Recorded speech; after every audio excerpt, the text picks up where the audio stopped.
देखो क्या लिखा हुआ है इन्वेस्टिंग एक्टिविटीज के अंदर। देखो investing activities are the acquisition. Acquisition का मतलब होता है परचेज। दोस्तों क्या होता है एक्विजिशन? परचेज। एंड डिस्पोजल का मतलब क्या होता है? Sale. Purchase and disposal of long term assets. तो एसेट्स को अगर आप परचेज कर रहे हो, सेल कर रहे हो एंड अदर इन्वेस्टमेंट्स के साथ परचेज एंड सेल कर रहे हो आर नॉट, ठीक है, उसको आप क्या बोलोगे? Investing activities. मतलब ये तो हमारा मेन काम है। हाँ, और ऐसे जो हमारा मेन, हाँ मतलब हमारा एसेट्स का बेचने का काम ऐसा थोड़ी ना कि पूरे साल हम एसेट्स को बेचते रहते हैं, खरीदते रहते हैं, ऐसा थोड़ी ना होता है। कभी कभार हम करते हैं, काफी ऑफन ऑफन हम नहीं करते, कभी कभार हम उसको करते हैं। तो दैट इज इन्वेस्टिंग एक्टिविटी। मतलब सीधी सी बात है, आपको किसके साथ खेलना है यहाँ पे? लॉन्ग टर्म एसेट्स के साथ। आपने एसेट के अंदर पैसा लगाया, किसी कंपनी के शेयर्स खरीद लिए आपने, वो भी आपकी क्या है? इन्वेस्टमेंट है।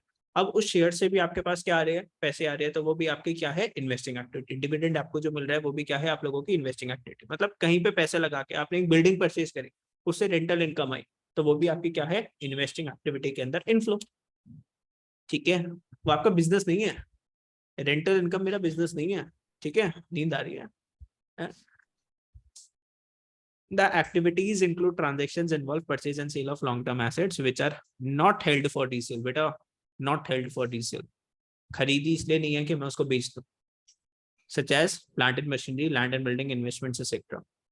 Investment includes investment other than current investments because current investments क्या होती है? Marketable securities. अभी बताया था ना, करंट इन्वेस्टमेंट्स क्या होती है? Marketable securities. तो उसको किस में रिकॉर्ड करते हो? कैश एंड कैश इक्विवेलेंट्स के अंदर। समझे मेरी बात? नहीं समझे? थोड़ी थोड़ी नई नई टर्म्स है, समझ जाओ। इन्वेस्टमेंट्स के अंदर दो इन्वेस्टमेंट है, एक होती है करंट इन्वेस्टमेंट्स, एक होती है non current investments. Current investments की अगर हम बात करें तो वो क्या होती है बेटा? आपकी मार्केटेबल सिक्योरिटीज। और मार्केटेबल सिक्योरिटीज क्या होती है? Cash and cash equivalents. चलो कुछ एग्जांपल्स है, पढ़ो फटाफट से एग्जांपल्स को ही पढ़ो। Examples of cash flow from investing activities are purchase of fixed assets. Fixed assets आपने कोई परचेज करी, चाहे वो टेंजिबल एसेट हो चाहे वो इंटेंजिबल एसेट हो, इसमें रिकॉर्ड करोगे इन्वेस्टिंग एक्टिविटी। आपने गुडविल परचेज करी, ठीक है, गुडविल परचेज करी किसी कंपनी की, तो वो भी क्या है आप लोगों की? Investing activity. या फिर आपने शेयर्स परचेज करे, वो भी क्या? इंटेंजिबल एसेट है। शेयर्स भी क्या होते हैं आपके? इंटेंजिबल एसेट होता है। कोई, क्योंकि कोई शेयर को देख नहीं सकता, हाथ नहीं लगा सकता। Receipts from sale of fixed assets, आपने फिक्स्ड एसेट्स को बेच दिया, तो वो कौन सी एक्टिविटी है? Investing activity. Payments for purchase of securities, देखो आपने शेयर्स परचेज करे, वारंट्स परचेज करे, debentures, bonds of debt instrument of other enterprise, ये भी आपकी क्या है? Investing activity. Receive from sale of securities, अब शेयर्स को बेच के जो पैसे आए वो भी आपकी investing activity. Advances and loans made to third parties, अरे सर ये तो लोन हो गया, सर ये तो लोन, तो मतलब फाइनेंसिंग एक्टिविटी आपने यहाँ पे कैसे लिख दिया? लोन दिया है, एडवांसेस एंड लोन्स। मतलब जो बैंक है ना, बैंक वो आपको लोन देता है, उसने आपको क्या दिया? एडवांसेस या लोन में टू थर्ड पार्टी। या फिर मान लो आपकी एक कंपनी है, आप लोगों ने किसी को लोन दिया, और लोन दिया तो उससे आप क्या लोगे? इंटरेस्ट लोगे।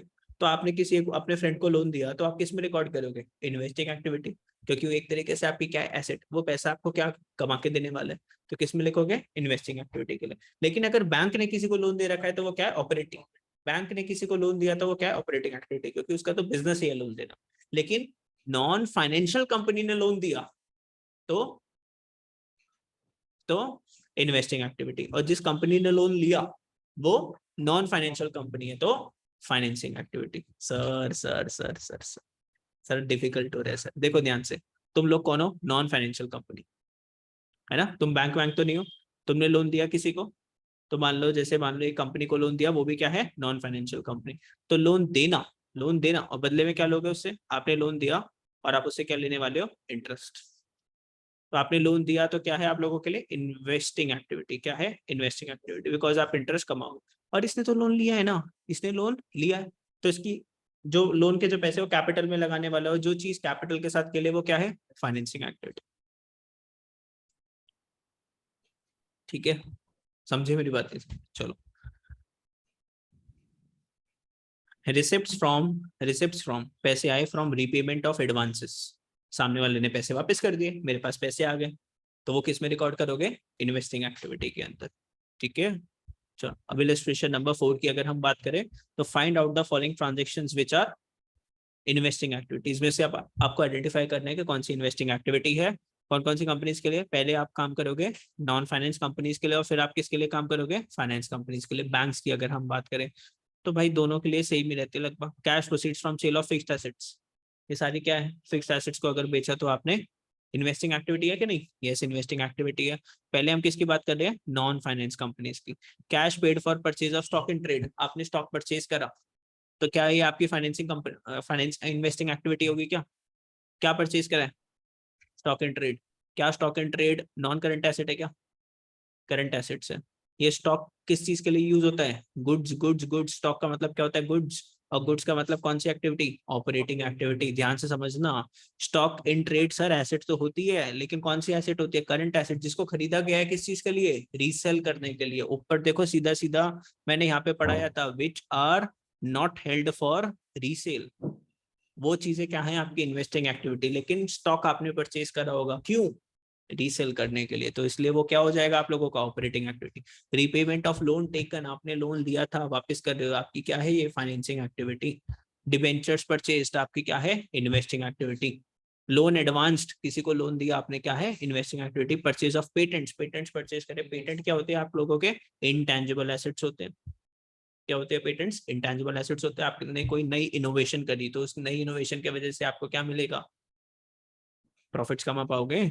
तो वो पेटेंट्स भी आपकी कौन सी एसेट है, इंटेंजिबल एसेट। कैसी एसेट है बेटा, इंटेंजिबल एसेट।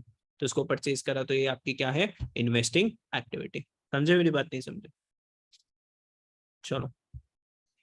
और अब फाइनेंस कंपनीज के परस्पेक्टिव से समझो, बैंक वालों के लिए, बैंक वालों के लिए करो, सेल्फ करो, कोई डाउट है तो मेरे से पूछो।